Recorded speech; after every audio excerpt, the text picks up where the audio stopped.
Howdy, folks. So, when I'm doing outreach, there's no magic sauce to what I'm doing. I simply just personalize the message or at least try to relate with the business owner. Being that I'm in marketing, you have to come from a side of already assuming that they're getting results or assuming that they're getting leads based on where they're positioned, right? If they're on the first page of Google, for their niche, you're not going to hit them up and say, "Hey, I'd like to help you with your SEO," because they're probably doing well with their inbound marketing or their SEO, sorry, organic search. You want to hit them up and show you how you can add value to what they're already doing. And this is one of my email copies one of the emails that I wrote. Some people are too lazy to fill out the contact form like me, which is true, right?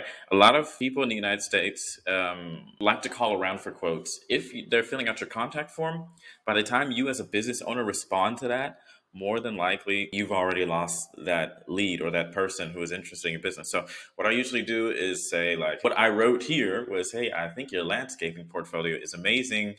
I can see that you're ranked pretty high on the maps and you're probably doing well with your inbound." So here I'm already saying, I see that you're doing pretty good or you're potentially doing pretty good and you're probably doing well with outbound leads. So inbound. So I'm already saying, "Hey, I acknowledge that you're doing well.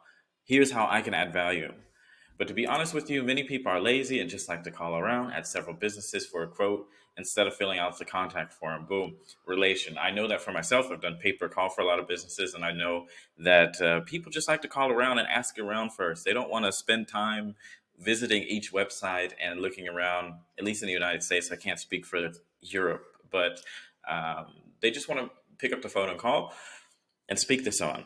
I think that in your case, it would also be better to implement a pay-per-call system to get that extra reach outside of Google Maps, given the search volume in your area. So automatically here I'm saying, "Hey, listen, I know you're on Google Maps. Let's see how we can get you that extra reach outside of Google Maps." Again, adding value, showing how I can add value. Now, here's what I've been testing. Instead of asking a question at the end, I say I'm going to do it. So instead of saying, "Hi, I made you a quick 2 minute video. Would you like to see it?" I just say, "Hey, I made you a quick 2 minute video to show you what I'm talking about and how quickly we can implement this. I will send it over the next email." So keep in mind that I don't pre-make these videos. They're all personalized, but what I'm doing is basically saying, just expect something else coming. If they respond like, "Dude, leave me alone," or "F off," then I know already, okay, I'm not going to contact this person. But if they open it and they don't respond, usually that means they're waiting for the video or they want to see what happens next. You got to understand, like, a lot of people might think that I'm a robot and I'm not a real person, because at the end of the day, I am some random weirdo contacting this person, right?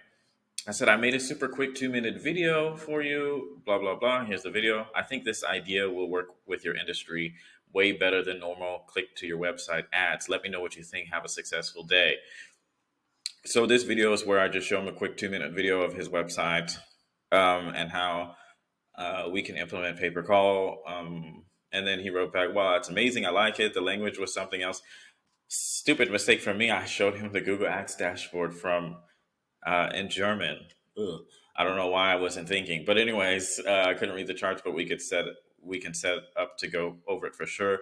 I'm on vacation until Saturday, and we'll be on contact. Thanks for that video. So what I'm gonna do, basically, I've already pre-made the next step with Gmail, which will send him an email when he comes back two, on Monday. On Monday, it'll send out on Monday, and it'll say, like, "Hey, you're on vacation. I didn't want to write you back right away. Blah blah blah. Here's a link to my calendar. Let's set something up." For example, and this is what I'm saying. I did not have to send out mass emails.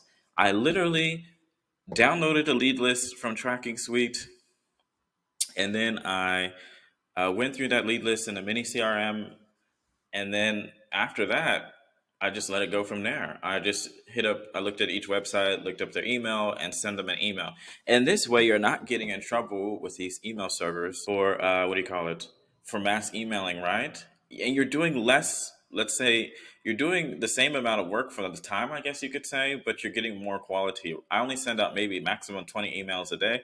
Also, because I strongly, strongly, strongly, strongly, strongly believe in the law of 100. If you do it 100 times, you're going to get good at it, or maybe not so good at it, but mostly you'll most of the time you'll get better at it. and you'll learn to perfect it. And if I could send out 20 emails a day, times 5 days a week, you're hitting your 100 mark anyway. So that's the basics of it. That's all I'm doing. There's no magic sauce there. Yes, you do need to work on your copy. No long paragraphs, no long this. You also need to work on subject lines that will at least get the email opened, right? Because this is true. Some people are too lazy to fill out the contact form, right? And it also depends on what country. And now I couldn't write this same type of email in Germany. I couldn't say something cheeky like that. So yeah. Oh, one more quick thing I wanted to show you. In case you're using Tracking Suite, one of the cool features we have, and these are inspirational openers. They're not meant for you to copy directly out and use them. They're meant to inspire you and maybe change it up yourself. Is you can scan the URL and say, for example, you've been in business for a long time. Given the fact that so many businesses fail, I think that's super impressive that you have so many experience. What's your secret? You've been working in this city with this city for a long time. That's impressive. I mean, it gets triggered on certain code words. So, for example, it says we've been in business since or this long, then it'll open up and give you these kind of text when it reads the website. So many years of business, what's your secret? Everybody seems to know you around here. I think it's great that word of mouth is still so powerful when it comes to generating business. I would love to learn more. So these are really just inspired text for you.